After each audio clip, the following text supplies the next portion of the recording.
In the summer of 1841, Florida doctor John Gorey faced a dire situation. So much of a crime. Yellow fever, also known as the Black Vomit, was sweeping through his town, wiping out entire families. I cannot believe that we as a society cultivated like things of vaccines to create a world where we don't have to deal with the craziest shit.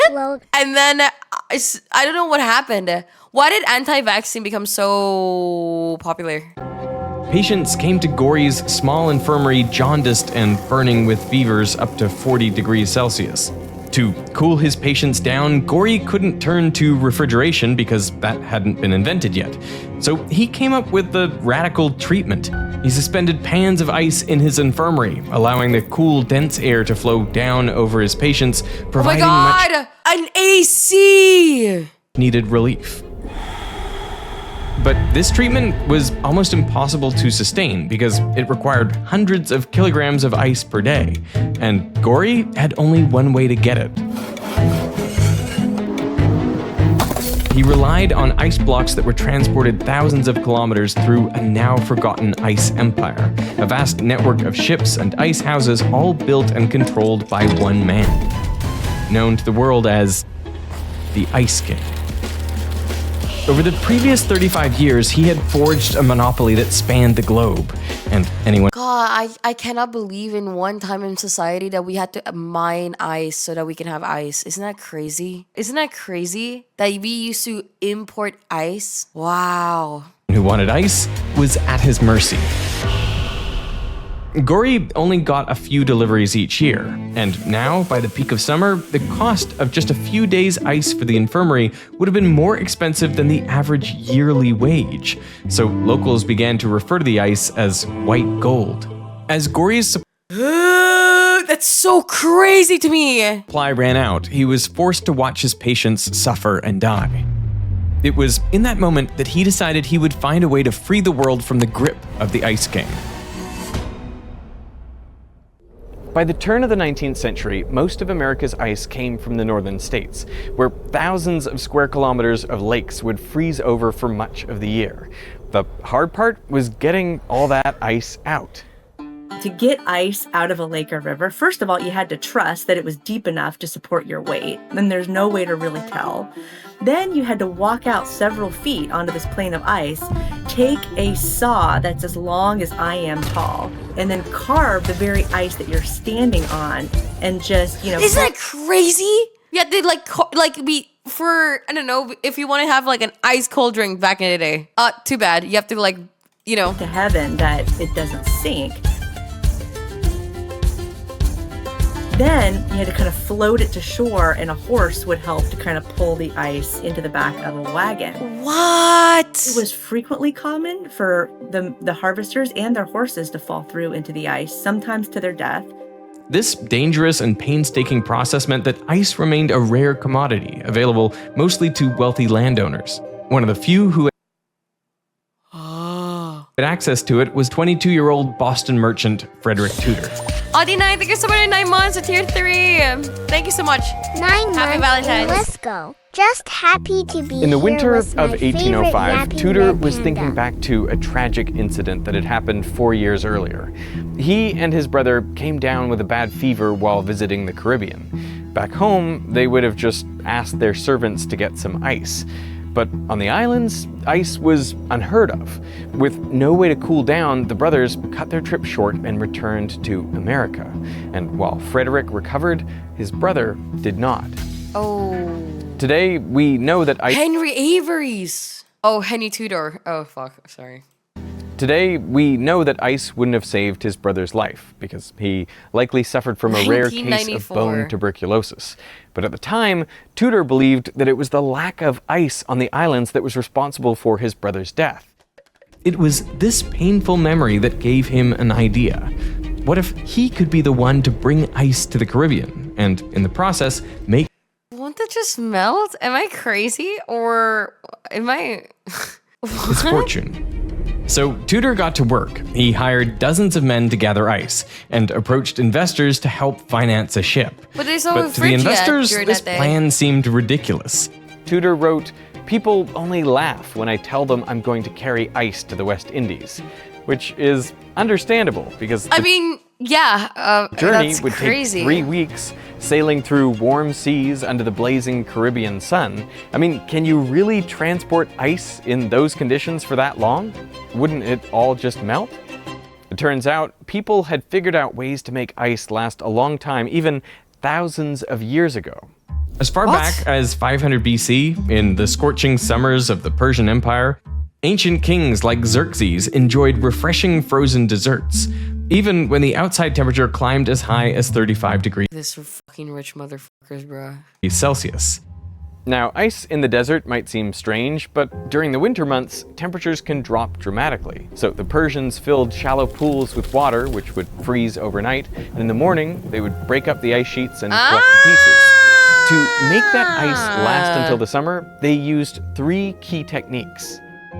Let's try a simple experiment. I have 8 ice cubes spread evenly in one dish here, and I have another Like an 8 igloo? ice cubes now stacked together in one mega cube in this dish over here. Now, if you leave these 2 plates to melt for a few hours, the stacked ice cubes fare a lot better. And that's because the main way ice melts. Well, because it's closer to each other. The hot heat of air is now surrounding the entire ice, but this one, only a few surfaces of it. It's just, okay. Is through heat conduction on its surface. So even though the volume was the same, the surface area exposed here is double what we had here. The key idea here is that you want to pack your ice as tightly as possible. In fact, the best shape to minimize the surface area is a sphere. So if you think about it, a snowman is pretty much mathematically optimal to survive as long as possible. But you don't need perfect geometry to make ice last a long time. In the winter of 2010, the city of Helsinki dumped all the Listen, snow IP6. plowed from their streets onto this huge pile, around 30 meters high and 100 meters wide. Almost a year later, that very same pile was still around, despite being exposed to one of the country's hottest God, ice plus dirt together looks so disgusting because it's wet and dirty and it's just disgusting to me. It's gross. I summers hate in it. decades. The main reason it lasted so long is because the ratio of surface area to volume actually decreases for larger and larger amounts of ice. Frozen mud, For example, yeah, if you dude, double it's the radius of this disgusting snowman, looking. then the volume of ice increases by a factor of 2 cubed, or 8, but the surface area only increases by a factor of 2 squared, or 4. This is known as the square cubed law, which was the second technique used by the Persians. And finally, they needed a way to shield the ice from the harsh desert. Okay, I have another example. 2 ice cubes, 2 dishes. The only difference really is going to be that I have this fan, which is going to be blowing air onto this ice cube. Now, it's not heating any of the air, it's just blowing away any air the ice would have chilled for itself, and it's introducing more warmer ambient temperature air, which heats the ice cube better. It's almost like bringing in new heated fucking air from the outside will literally make it hotter. After about an hour Created of the fan in blowing, 3 this ice months cube to is completely friction. gone, whereas this one is only about 40% melted. So obviously you want to minimize the amount of airflow that you're getting around your ice. Really? One way you can do that Sorry. is by putting the ice in a deeper dish. Really? When you remove the surrounding air that's cold away and it's hot again, it becomes hot? What? Like a pit. Because colder air sinks to the bottom, so it collects around the ice and lets it stay there for longer. And a way you can one-up that is to seal the ice, which is exactly what the Persians did. This is a yakhchal, an ancient Persian ice house. It's a massive domed structure with walls up to 2 meters thick at the base. Here, the Persians collected up to 220 tons of ice and packed it tightly together in a pit. This allowed the cold, dense air to collect while warm air was funneled up and out of the dome. After the winter, the entire structure was sealed up, insulating the ice until summer. God, just so that the king can have fucking ice? Holy shit, these spoiled motherfuckers. For the next 2,300 years, these techniques barely changed. And now, Tudor was ready to bet his fortune on these ancient principles. So he mortgaged land on his family estate to buy a ship, and he began modifying I'm gonna say it. I don't like ice cold drinks. I think they're overrated. it for the long journey to the West Indies. He did that by building out a cargo I'd rather hold have normal temperature water. That was built similarly to the ice houses. The ice was You're Filipino! Yeah, I am. elevated off the ground, so it wasn't sitting in meltwater, because meltwater, speeds up the melting of ice. And the blocks of ice were also packed really tightly. Tudor went Are you sensitive to cold? No. I can have cold stuff super easily. It's just that I'm in a Chinese moment in my life, and warm water makes my tummy feel good. all in, sinking a full $10,000 of mostly borrowed money into the venture, which is the equivalent of over $250,000 today. He sent his youngest brother and his cousin ahead to the island of Martinique to build an ice house ready to receive the cargo. No, in Asia, it's super popular to believe that like warm water is good for you. You're still the W streamer I know. Demo. Oh, much love. It's super common to believe that like warm water is really good for you. That's why tea is really good for you.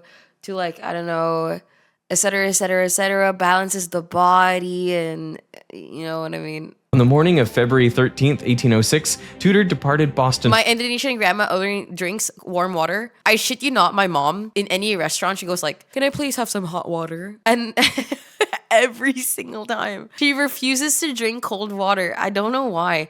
I'm not that crazy. If the restaurant, like if I ask for water, I will not say what kind of water. I don't care. Whatever is easiest for them and the most standard, I don't care. I will not. I feel bad inconveniencing somebody in a restaurant. If they give me cold water, I'll just drink the cold water. However, at home, I do prefer lukewarm. Harbor, carrying with him over 80 metric tons of ice. You didn't say anything when they brought you something wrong either. It depends. If they brought me something wrong and I don't mind, I'm like, oh, whatever. But if I do mind and I really was excited for the original thingy, I will have to say something. I will say something. The first shipment of its kind. The Boston Gazette ran an article that read, "No joke, a vessel has cleared at the custom house with a cargo of ice. We hope this will not prove a slippery speculation." After nearly 3 weeks at sea, Slippery. Tudor's ship arrived, and to his relief, around half of the ice had survived the trip. But there was a problem. His brother and cousin had failed to build an ice house. Oh, then GG's. It's just gonna fucking melt. We just wasted. Dude, are we fucking serious? So with no place to store the ice, Tudor had to sell it straight off the dock under the hot sun. He sold as quickly as possible, but after 2 days, he had only made about $50. The locals were confused by the strange frozen water, and many were shocked when their new product disappeared before their eyes.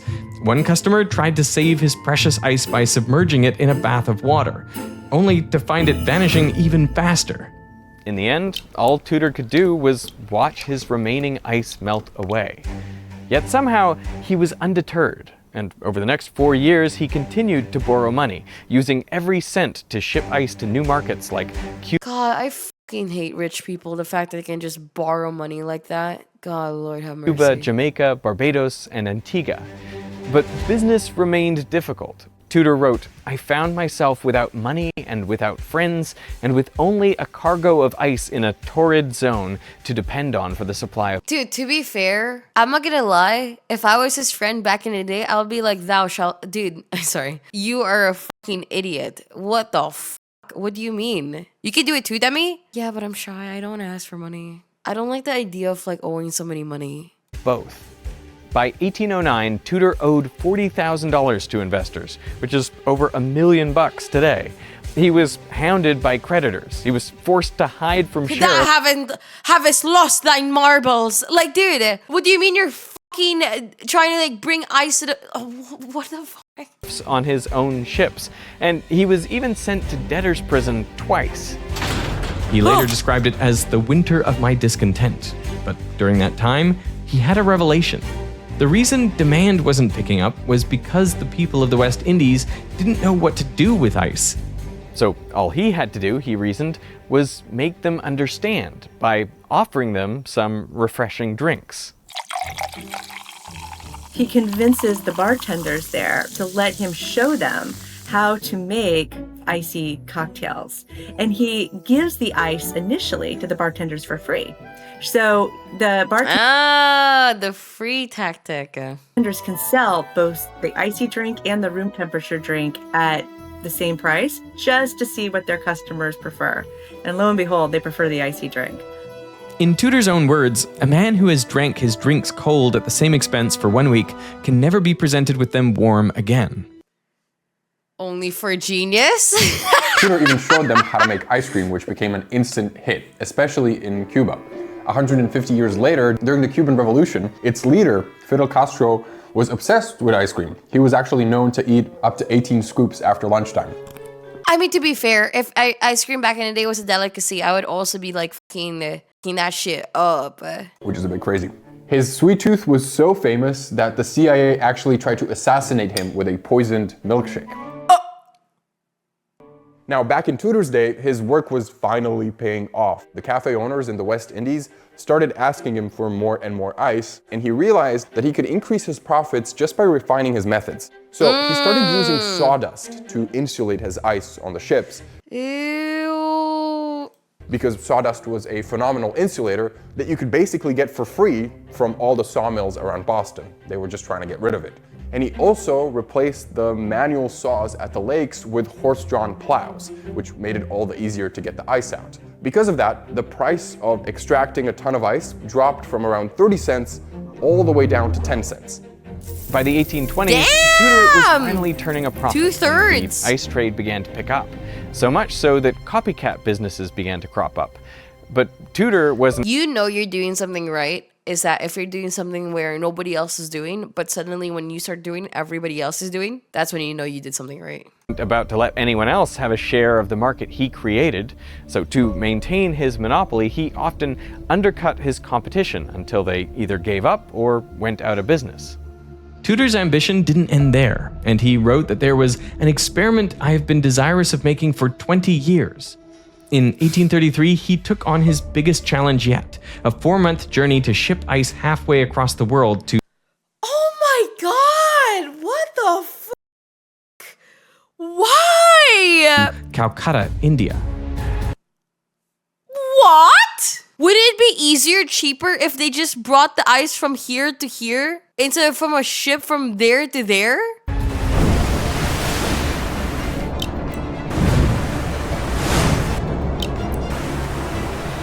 And despite the trip being 5 times longer than Do his they think that their ice is better than the one that they have that's nearer towards them? I'm so confused. first one to the Caribbean, more than half of the ice survived. In India, the ice was a big hit. Over the next 20 years, Tudor made around $220,000 in Calcutta alone. Oh my god! 8.4 million today. Making it one of his most profitable ventures. Over that same period, he rapidly expanded his empire, opening routes to Brazil, Singapore, Hong Kong, and even Are you serious?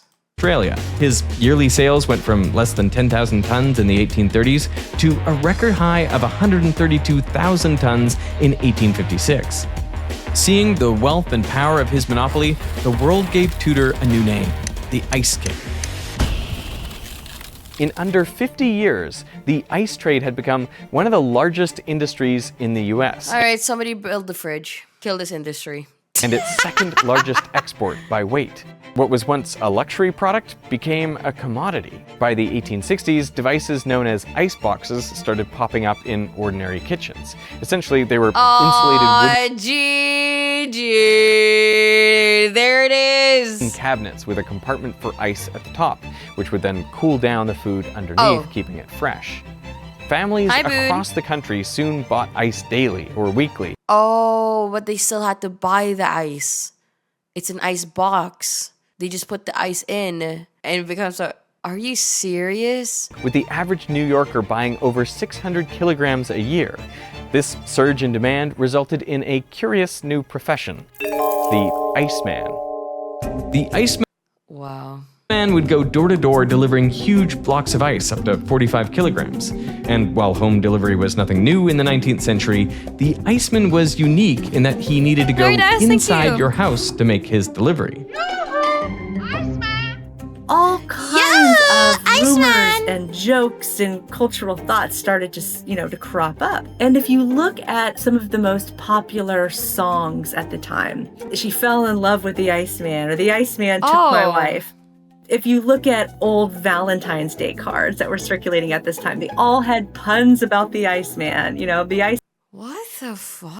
Iceman made my wife, too hot. He was supposed to Okay, the Iceman be fucking your wives, bro. Jesus Christ. deliver ice. Like, it was so silly. Consumption of ice in big cities like New York skyrocketed. And by the end of the 19th century, ice had grown into a billion-dollar business. And while part of the demand was due to home ice boxes... I like the idea of a milkman, though. I like the idea of having fresh milk daily or something like that. Or, like, fresh milk that comes to your house every, week. I do like that. I wish it was still a thing. Also launched the fish industry, the meatpacking industry, the brewery industry. It became like this multi-level Hi, industry. thank you so much for the raid. Much love. When we get Welcome to the point in. where there are railroads, then comes the invention of the refrigeration car, railroad cars that were insulated with ice blocks to carry I am things a that city are mouse perishable. that So if you think yearns about to it, be fresh a fruits and country vegetables mouse. that have been region locked now can become national staples. So you have apricots and cherries from California, you have strawberries from Florida. They can all go inland. Actually, you want to guess the name of a vegetable that was really popularized with these chilled Nagi cars? ho, thank you so much. Chilled vegetable. I'm gonna guess lettuce? Which one? Iceberg. It's gotta be iceberg, right? Exactly. It's like crunchy water. Oh, it's Demi. I love this bitch already. Jesus. It's like iceberg lettuce. It is crunchy water, but it was actually called iceberg because it's ice that kept it fresh. This change marked the beginning of a new system called the cold chain, and for the meatpacking industry, it was a huge upgrade. Previously, the only way to transport fresh meat was by sending rail cars filled with live cattle straight from farms to cities. Then, the animals had to be brought into the city and held in local stockyards before they were prepared by local slaughterhouses and butchers. The result was that city centers were filled with dirty, noisy cows. And on top of that, since almost half of the animal was inedible, shipping was extremely inefficient, pushing up the cost. But with chilled rail cars, all this changed, and the country's supply chain reorganized into three parts. First, ranches across the Great Plains funneled their cattle to cities in the Midwest, taking This is so Filipino of me. Sorry for blowing my mind. This is so Filipino of me, but I do want chickens in my life. I do plan on getting a little chicken coopa and getting my own eggs just because I want to. on the role of industrial I do food plan for preparation that. and distribution, these cities built up vast stockyards, slaughterhouses, And then I'll befriend my neighbors and be like, "Hello, I brought you fresh eggs," and they're like, "Oh my god, thank you so much." Yeah, I was like, "Oh, they made a harvestful bounty of eggs, so thought you could maybe like it." Crazy chicken lady. and rail hubs to send the meat onward. Yeah, I've seen Chicago Redmond Rock's emerged chicken. as the nation's Dude, my neighbor has chickens. If you live in the Philippines, do you know how many people just have chickens in their backyard? It is insane. Every morning, sometimes I'd hear a like literally. I'm so serious. I'm dead ass. meatpacking capital, ballooning in size from just 30,000 people in 1850 to 1.7 million in 1900. It's super and normal at the here end of the chain in the were Philippines. the at large, least. insatiable cities. My landlord had chickens. Everyone up. With the new system in place, almost twice as much edible meat could be transported in each rail car, eventually dropping the cost. I'm surprised that America isn't creating a better rail because they literally have the rails already. They just need to upgrade it for mass transportation for I don't know. Like if you want to go from let's say New York to Florida, maybe a little toot toot. No. You forgot about capitalism. So you want bullet trains? Yeah.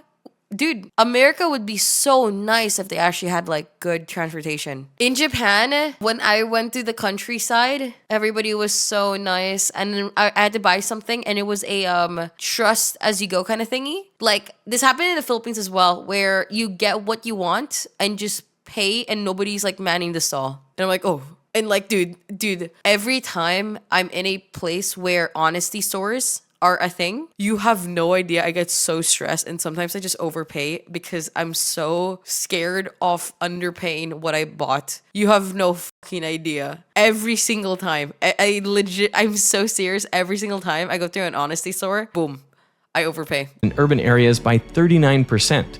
The rails that are made for it. Yeah, but the biggest issue when it comes to transportation is actually even having space for it. And the fact that they already have space for it, they just have to like upgrade their rails and stuff. Isn't that a W? Result, demand soared. In New York City alone, beef shipments rose from just 2,400 tons in 1882 to around 63,000 tons in 1886. That's a 25... It was ripped out, Demi. Oh, are we dead ass? Are we going backwards? What the fuck is going on? Five-fold increase in just 4 years.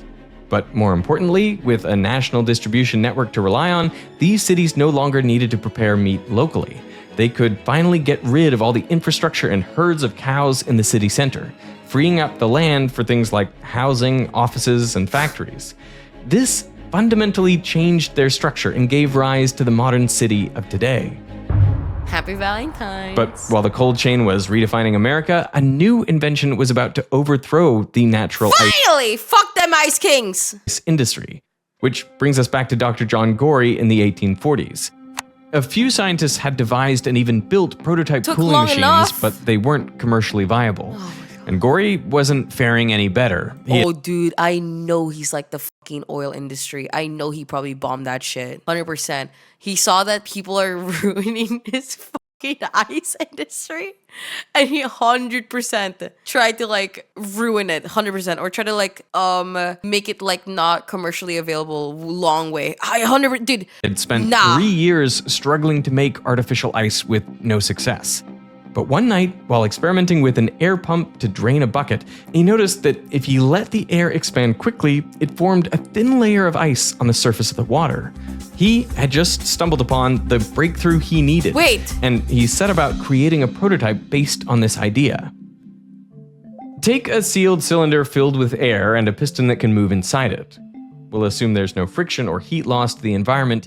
When the piston pushes down... You know what? Sometimes I do something in life which I shit you not, makes me feel like my brain expanded. Does that ever happen to you guys? Like, I don't know, maybe in uni or something, or you thought about something and it just, like, you genuinely feel like your brain expanded. The air is compressed, increasing its pressure and temperature.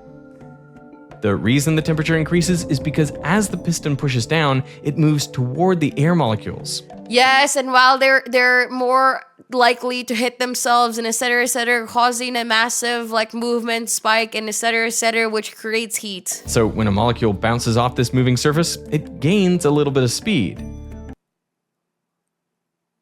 Oh my god, I felt it. Guys, I felt it. Oh my god, I felt it. And since the temperature is proportional to the molecule's speed squared, well, the air must heat up. But notice that this process is completely reversible. If the piston is released, the high pressure air pushes the piston back until the pressure equalizes. So now when one of the molecules bounces off the piston, it loses a little bit of speed.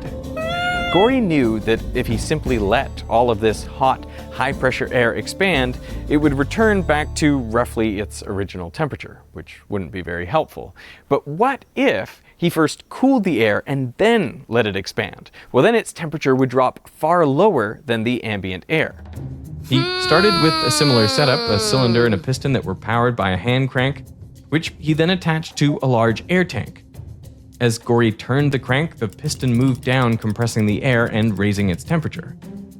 To prevent the air from being sucked out of the large tank, Gorey added a one-way valve at the bottom of the cylinder. He also added a similar valve at the top of the piston so that the cylinder could refill with fresh air. So now, with each turn of the crank, more and more air was added to the tank, which allowed Gorey to increase the pressure to around 10 atmospheres. But then he added one extra step. In between the piston and the tank, he placed a big bucket of water, and he forced the air through a submerged pipe. This cooled the air down to around the same temperature as the water. The result was that his tank was still filled with high-pressure air, but instead of being hot, it was cool. So now, when Gory released some of his cool air into another cylinder with a piston, the air rapidly expanded. This cooled the I was gonna say something, but I saw somebody in chat say it already, so I couldn't say it. But I was about to say, like, that's what I would have done. That's what I would have done. air down below its starting point and dropped it to freezing temperatures. Gory then placed this entire cylinder inside a large tank of water, finally making ice. But to avoid the entire tank freezing solid and clogging up his machine, he used one final trick. Instead of fresh water, he filled the final tank with salt water, which freezes below 0 Hello, bird spit enjoyer. Oh my fucking god, I never drank the real one. degrees Celsius. Since the salt water remained liquid, he then submerged metal molds of fresh water until they froze into solid blocks, essentially creating the world's first ice cube tray. No way. For the first time ever, ice could be created anywhere, even in the heat of the Florida summer. The real one is so good though. Tactical, have you drank real bird nest soup? You're so fucking disgustingly rich. Why the fuck are you not a tier 3? And when he, says to the world, like, I've invented ice, the reaction was, the hell you have. But what? No man should be creating ice. Only God can create ice. And Wow. I never thought about that. I never thought about the whole idea that even creating ice could be seen as like, if he was a woman, he would have been burned. He would have been burned. This bitch is making ice. what John Gory also didn't realize is that in the first public venues in which he announces his ice machine, Frederick Tudor has his Jesus, I associates get in the 17 audience.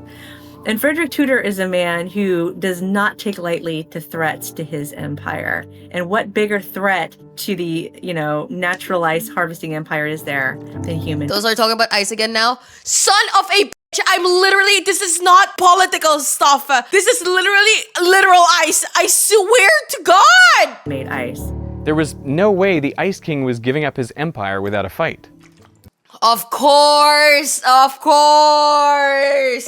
What he ends up doing is he ends up paying editors up and down the eastern seaboard at newspapers to publish scandalous news articles about John Gory. I knew it, dude. I knew it. What did I say? Dude, I swear to God, these businessmen, dude, I swear, they're actually shameless. Oh my. So everywhere from Tallahassee up to New York, you see newspapers publishing headlines like, there's this natural is better. Oh my God, bro. crank that thinks he can make ice as good as God Almighty. And ultimately, John Gory, he does patent his machine, but he never makes a dime on it.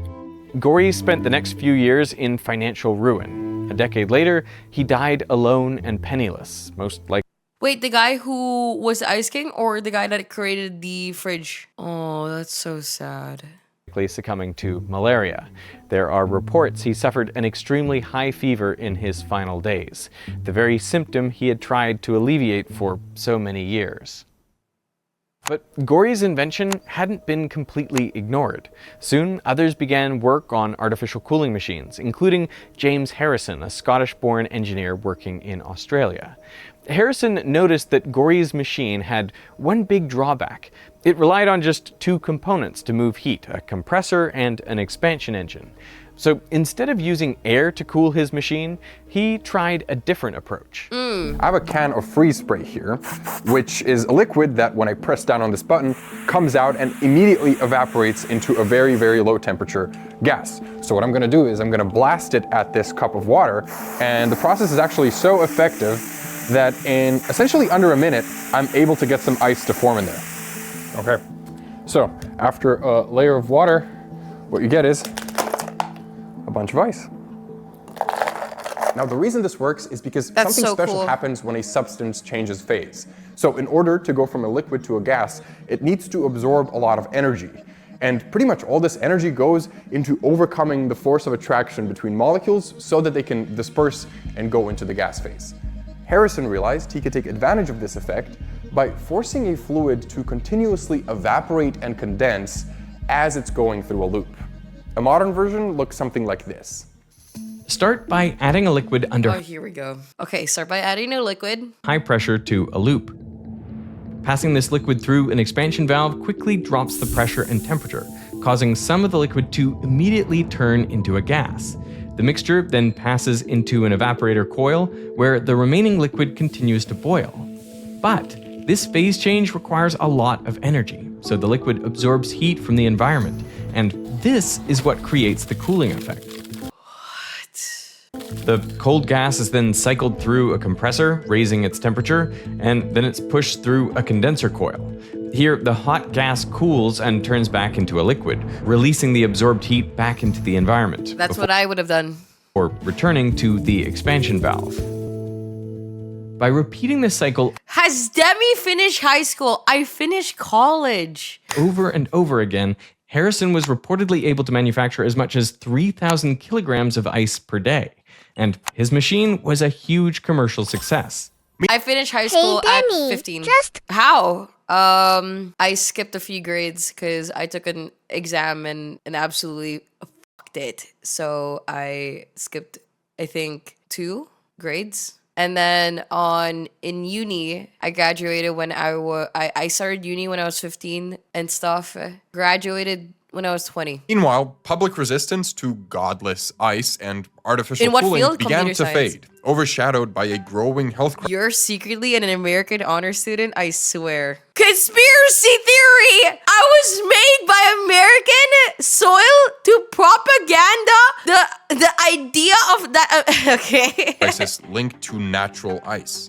One of the reasons artificial ice was so much better is because And you failed this? Failed what? I didn't take physics. I was so shit at physics, dude. Nah, bruh. I'm okay when it comes to math. I'm super okay when it comes to math, especially when it comes to like paper math.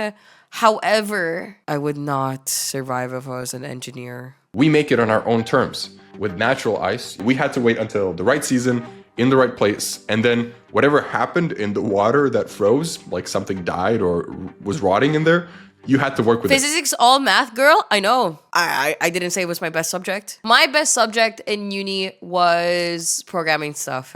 My worst subject is technically when it comes to like genuine computer science subjects, not the random bullshit that you get when you're doing uni work. No, yeah, math was my worst one. My second after math, my second worst one when it comes to uni, like if I were to redo computer science, this is the most things I would be like super scared of. You must Number 1, it would be the math subjects because that one you have to like my problem with math is the memorization of the formulas. I fucking hate that. Oh my fucking god, I hate that so fucking much. Number 2, let me try to remember. I had a really hard time when it came with this subject specifically of coding and creating your own. I hated this fucking class. I hated it so fucking much. It's where the compiler, making your own compiler. I hated that fucking class. I hated that so fucking much.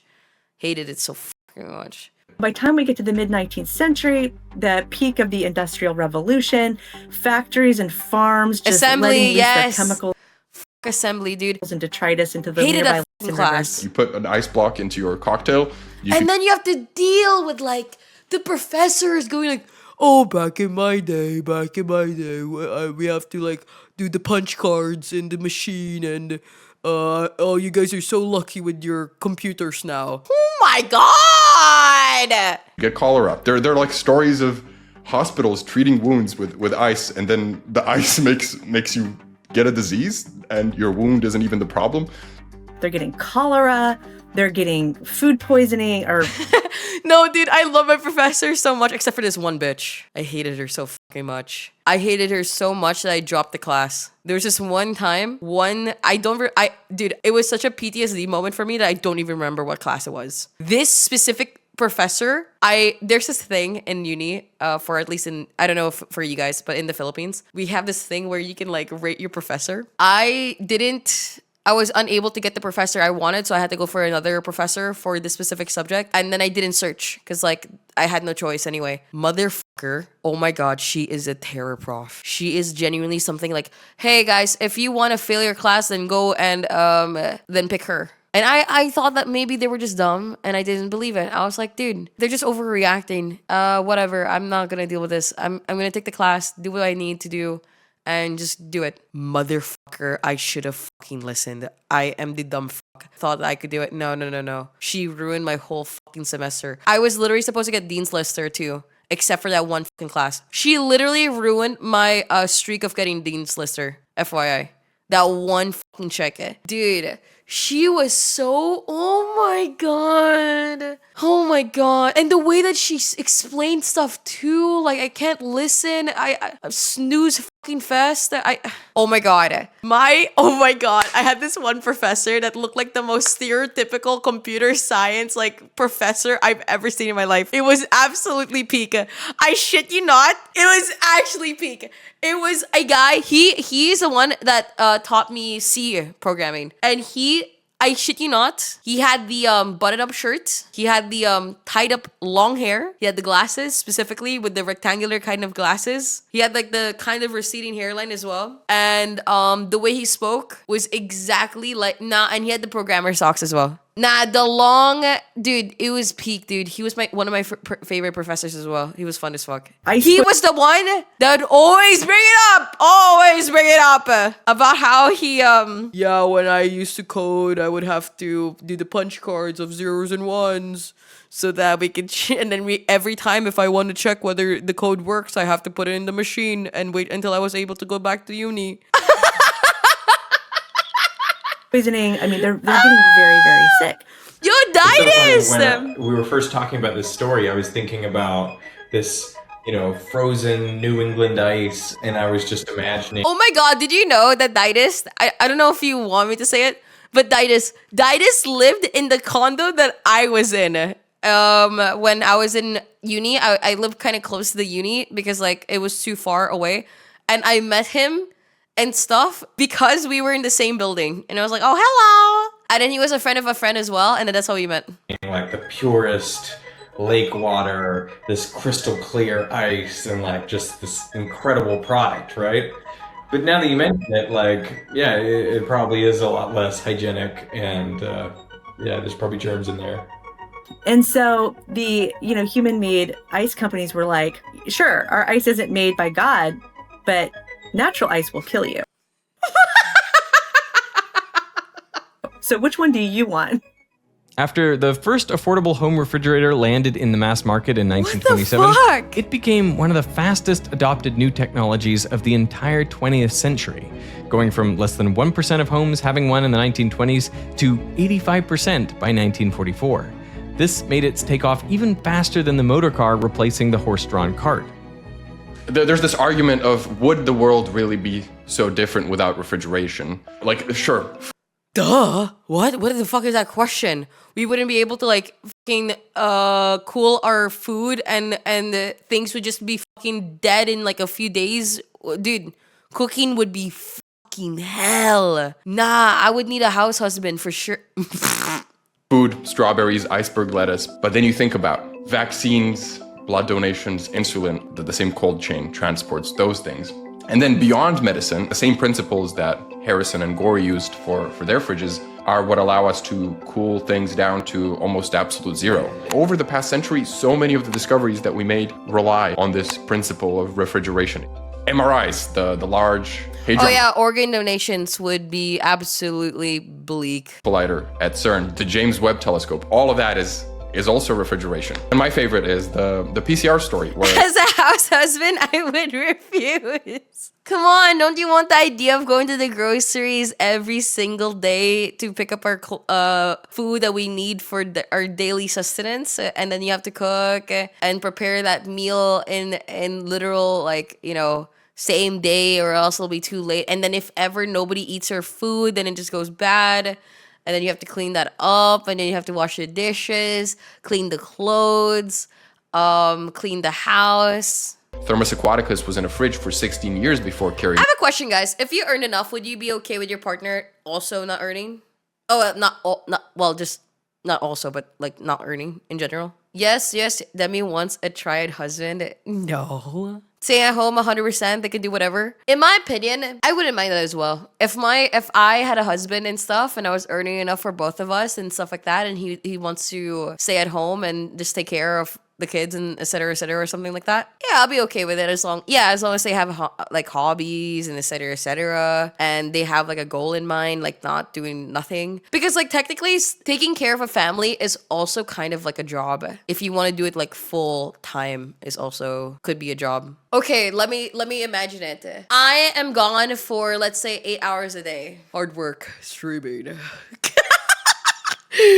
And then we have like, let's say 2 kids. And they're 3 and 5. We wake up. He has to wake up at 6 a.m. because the kids are already like Daddy, what's going on? And then prepare themselves. Like he has to like help them shower, make sure that their like breakfast is made, and et cetera. Then say bye to the kids to to go to school, drive them to school if we don't have the bus, and then go back. Mr. 10 City wasn't me and the Grandma's like dolphin. 18 months. And then he has to prepare me lunch. He has to make sure that the clothes is like all the clothes has to be all clean, the house has to be clean after the kids, and et cetera, and then bring me food and et cetera, and then make sure what else? The house is clean, stuff like that. What else? Oh yeah, make sure that dinner is planned out so that we have dinner for the whole family as well. So that's like around like a 5-person like dinner as well. And then clean the dishes afterwards. Also do the grocery shopping. Also make sure that the wife is happy, of course. Alice discovered it, there wouldn't have been that connection to make PCR viable in that way without a fridge. I think it's easier to focus on the movement of macroscopic objects and macroscopic things happening. That's a maid, not a house husband. Is that not what literal like housewives do? Is that they have to like, that's pretty much the job, is to take care of the house? But this is really about controlling motion on the smallest scale, controlling thermal motion, which is pretty remarkable. Dude, and then I would bring him every Sunday, dinner planned, a date night, everything to make him feel like everything that he does is appreciated, and he's my king. Breakthrough. I mean, we could heat things up for a long time, so you want to increase the thermal energy. And then I'll buy him a chain so that he can like bling out to the boys. See, it's not that hard. Of molecules, you could do that from the time we had fire, but actually taking those molecules and figuring out how to remove their thermal energy and really a chain? Yeah, the chain, like a gold chain. Oh, I like white gold better than I do of normal gold though. No, not a leash. Oh my god, no, that's not what I meant. I meant like a genuine like necklace. slow them down. That's the refrigeration story, and that's really recent. But as you point out, like it has profound effects. How often is he allowed to leave the house? Every time he needs to get the groceries.